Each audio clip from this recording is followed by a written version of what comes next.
μεγαλύτερος κίνδυνος για τον κομμωτή είναι η επαφή των χημικών προϊόντων που χρησιμοποιεί κατά την διαδικασία της περμανάντ με το δέρμα ή τα μάτια.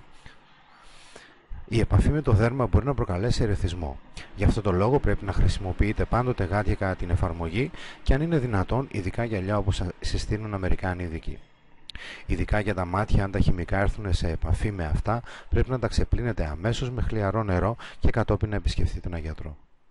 Οι χημικές ουσίες μπορούν να προκαλέσουν βλάβες που μπορεί να εμφανιστούν μετά από πολλές ώρες αν δεν ενεργήσουμε άμεσα. Πολλοί πιστεύουν πως η μεγαλύτερη βλάβη από τα χημικά προϊόντα της περμανάντ προκαλείται από την έντονη μυρωδιά που έχουν, όμως αυτό δεν είναι αλήθεια. Η μυρωδιά προκαλείται συνήθως από την αμμονία και το θεογλυκολικό αμμόνιο. Το τελευταίο μέσα στη σύνθεσή του περιέχει θιάφη. Όμως η μυρωδιά δεν είναι ο μεγαλύτερος κίνδυνος. Πολλές εταιρείες προσπαθούν να μειώσουν τη μυρωδιά χρησιμοποιώντας αρωματικά στοιχεία μέσα στη σύνθεση της λοσιόν.